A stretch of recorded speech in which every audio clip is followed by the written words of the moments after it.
Today we're making Super Colossal Eggs Benedict. We'll take a traditional Eggs Benedict recipe and add in a twist of our own. First, we're using sliced prosciutto instead of Canadian bacon. And second, we're putting our Eggs Benedict on top of homemade hash browns. There's no need to go out to breakfast this morning. We'll show you step by step how to make Super Colossal Eggs Benedict right at home. It's going to be delicious, so stick around and we'll show you how we make it. My name is Mark Phillips. I've been in the food and beverage business for over 30 years. Throughout my career, I've had the opportunity to be in over 10,000 kitchens from around the world. Each week, I travel to a different city and get the opportunity to call on some of the most amazing chefs in the industry.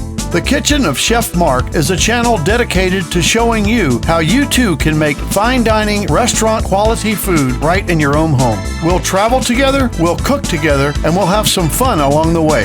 Welcome to the Kitchen of Chef Mark. Now let's get cooking. Super Colossal Eggs Benedict. Poached eggs topped with hollandaise sauce made from scratch, on top of a toasted English muffin and homemade hash browns. Here's what you'll need to make this delicious breakfast treat. 2 English muffins, sliced and slightly toasted. 8 thin slices of prosciutto ham.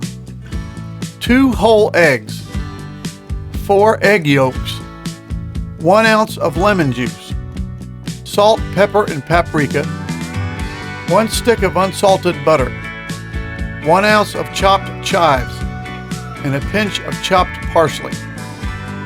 For the hash browns, you'll need 2 russet potatoes, 4 ounces of sunflower oil, a tablespoon of butter, salt and pepper, a box-style cheese grater, and a bowl of cold water. Preheat the oven to 170 degrees. This will be used to keep our items warm while we get this amazing breakfast ready. We'll start with the hollandaise sauce first. This is considered to be the most complex of the steps, but it's actually not that difficult to make once you've done it a few times. We need to melt the butter. It's best not to put the butter into the microwave because it will pop and splatter. So put the butter into a glass measuring cup and submerge it into a pot of boiling water. Once the butter is melted, put the cup on top of the stove so that it stays warm and melted. Place a glass bowl on top of the same pot of boiling water. Add in the 4 egg yolks and whisk them briskly. Then slowly add in the melted butter, making sure to keep the whisk going at all times. Let me emphasize to put the butter in very slowly, just a little at a time. We want the butter to mix into the egg yolks, but we don't want the eggs to scramble.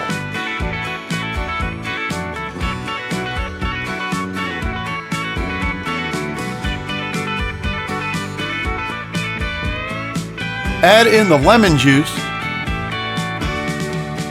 and whisk it in, and then season with salt and pepper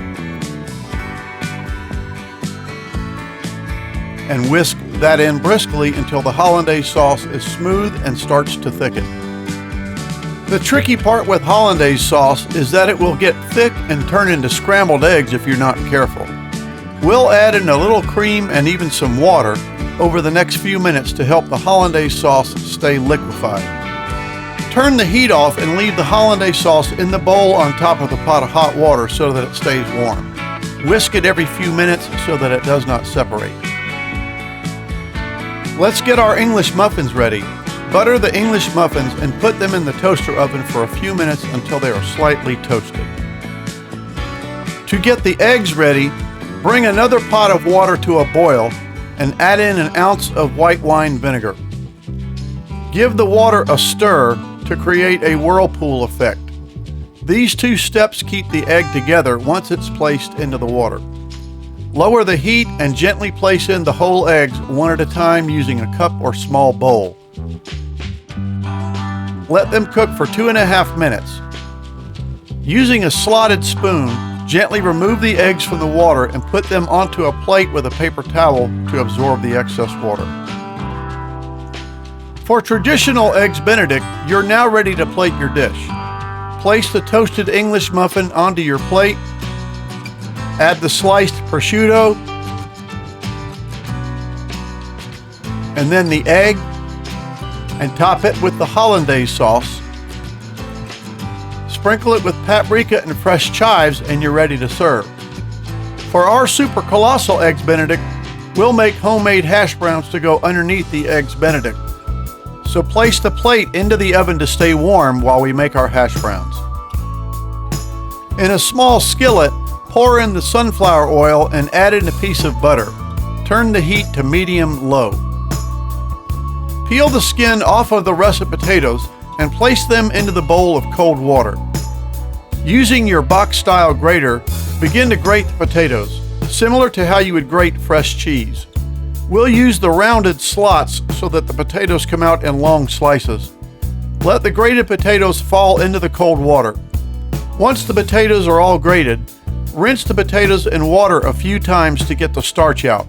Removing the excess starch will help the hash browns cook evenly and assist them from sticking to the pan.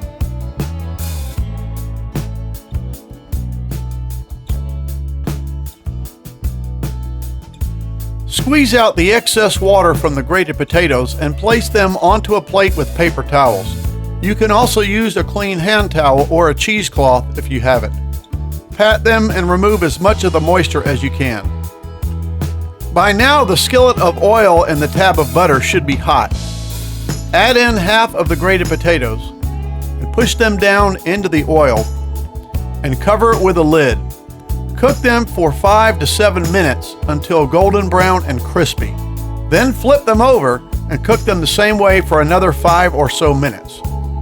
When they're finished, you can place the cooked hash browns onto a plate and place them into the warm oven, or you could go ahead and plate the dish. Now, we used a small skillet, but if you have a non-stick griddle, you can use that instead of the single skillet like we did and cook both of the hash browns at the same time. Another option would be to cook both of the hash browns in a cast iron skillet. And now it's time to plate our dish.